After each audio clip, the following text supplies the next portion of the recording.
Alléluia, gloire à Dieu. Nous bénissons le Seigneur pour le souffle de vie qu'il nous accorde en ce jour. Je bénis le Seigneur malgré la santé qui me dérange, une forte grippe, mais le Seigneur me garde toujours en vie et prêt à le servir. Priez pour moi aussi afin que je puisse recouvrer totalement ma santé et continuer l'œuvre de Dieu. Bienvenue à une minute de prière de ce jeudi 2 novembre 2023. Aujourd'hui, le Seigneur m'a mis à cœur de partager avec vous ce passage de Psaume chapitre 55, le verset 23. Je lis au nom de notre Seigneur Jésus-Christ. Remets ton sort à l'Éternel et il te soutiendra. Il ne laissera jamais chanceler le juste. Remets donc ton sort à l'Éternel, il te soutiendra, il ne laissera jamais chanceler le juste. L'Éternel ne laisse jamais chanceler le juste. Remets-lui ton sort et il te soutiendra. Mon frère, ma sœur, bien de fois nous avons des difficultés à remettre notre sort entre les mains de l'Éternel. Lorsqu'il nous arrive des problèmes, nous avons directement des solutions figées dans nos têtes. Et ce qui est grave, c'est que le plus souvent, ce sont des êtres humains. J'ai des problèmes, je pense déjà que Jacques peut me sortir de ce problème. Ah, si je vois Paul, la dernière fois j'ai vu Gilbert, j'ai vu Sandrine, mais aujourd'hui je dois voir tel. Lui, il peut me sortir de ce problème. Lorsqu'on a un problème en justice, on essaie déjà de voir, mais je connais un procureur, je connais celui-ci. Lorsque le problème dépasse le procureur, on dit, mais qui a des connexions à la présidence? Et puis des choses de ce genre, et puis.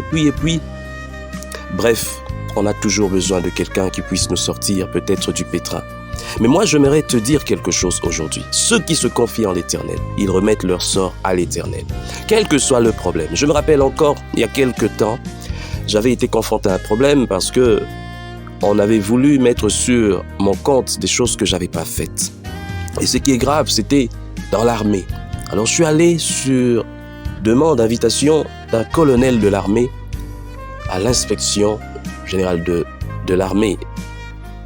Alors, en arrivant là-bas, j'étais questionné comme un malfaiteur, comme un escroc, comme quelqu'un qui avait falsifié les choses. Et puis, ils m'ont gardé pendant 8 heures du temps. De 8 heures à 16 heures, j'étais là, j'ai même pas pu travailler. Alors, dans mon cœur, j'étais tellement calme que j'avais pas besoin d'appeler quelqu'un. Au début, j'avais ces idées, je vais appeler tel. Et puis, une voix, sûrement le Saint-Esprit me dit, tu n'as pas besoin d'appeler quelqu'un. Je suis déjà là. Je suis là, tu n'as pas besoin d'appeler quelqu'un. Et puis j'étais là, je riais, j'étais là. Les gens disaient, mais celui-ci, j'entendais des militaires. Celui-ci aujourd'hui il part, il ira en prison, il fera ceci. Mais j'étais calme parce que je savais que je n'avais rien fait de mal. Et petit à petit, pendant ces heures, on a cherché à recoller toutes les pièces et on a compris que c'était une erreur. Le colonel est revenu pour dire qu'il me libérait. Et je suis parti. C'est vrai que cette histoire m'a tellement enseigné beaucoup de choses en peu de temps. J'ai compris que 2 fois on va chercher l'aide. Mais pourtant on a Dieu, on se dit chrétien, moi je prie, moi je jeûne, moi je fais ceci. Mais lorsqu'il y a un problème, tu es le premier, tu es la première d'aller au fin fond du village pour chercher un féticheur pour venir te soigner. Lorsqu'il y a un problème, tu vas même voir des traditionnels pour venir te soigner. Lorsqu'il y a un problème, c'est toi qui es le premier à te déchirer en 1000 morceaux, à dire non. Et tu vas chercher. Je viens te dire aujourd'hui, quel que soit le problème qui peut se passer dans ta vie, qui peut te tracasser, Jésus-Christ est là. Il n'y a point de secours plus important que Jésus-Christ. Il n'y a point de secours plus grand que Jésus-Christ. Jésus-Christ est le plus grand de secours qui puisse exister. Lorsque tu es un chrétien, que tu es dans des difficultés, il n'y a que lui. Il faut le regarder. Il faut regarder vers lui. Comme ce serpent d'airain qu'avait brandi Moïse, nous devons regarder vers la croix. Depuis ce jour, j'ai compris que même lorsque je suis dans des difficultés, je suis dans des problèmes, dans un grand pétrin, je regarde vers le Seigneur Jésus-Christ. Les hommes, aujourd'hui, ils peuvent t'aider, demain, ils peuvent se lasser de toi. Mais Jésus ne se fatiguera jamais de toi. Remets ton sort à l'Éternel et il te soutiendra. Il ne te laissera jamais chanceler tant que tu es juste. Une autre chose, une autre précision de taille, il faut savoir marcher avec Dieu. Marcher dans la crainte de Dieu afin d'être déclaré juste pour que, au temps de la détresse, que le Seigneur vienne te soutenir. Je viens attirer ton attention sur cela, mon frère, ma sœur, ce matin.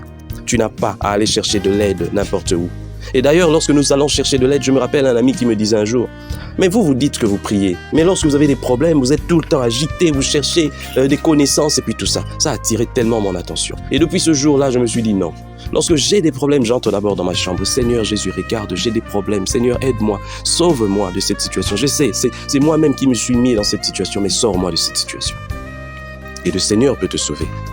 Mais imagine si tu as l'habitude d'aller vers quelqu'un pour raconter tes problèmes.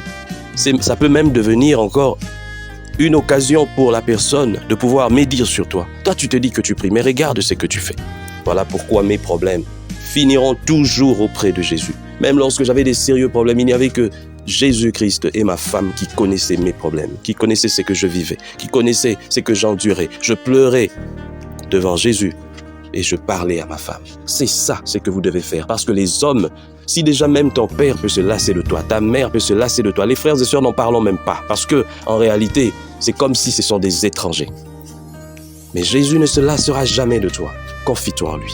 Nous sommes en prière. Éternel Dieu Père très saint, merci pour cette parole que toi, tu viens nous rappeler encore aujourd'hui. Je peux avoir tous les secours du monde, mais si je n'ai pas l'appui du Seigneur Jésus-Christ, je suis rien. Je ne suis rien. Je suis perdu.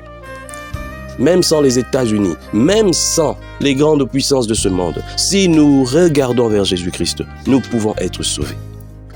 Voilà pourquoi, ce matin, je m'aimerais, Seigneur, que tu puisses aider tout ce peuple à se confier en toi, à ne plus regarder ailleurs, à chercher la solution et le secours auprès de toi. Mais Seigneur, mets ta crainte aussi dans leur cœur, afin que ce soit des personnes qui méritent tout justement ce salut. Au nom de toi, Jésus-Christ, j'ai prié. Amen.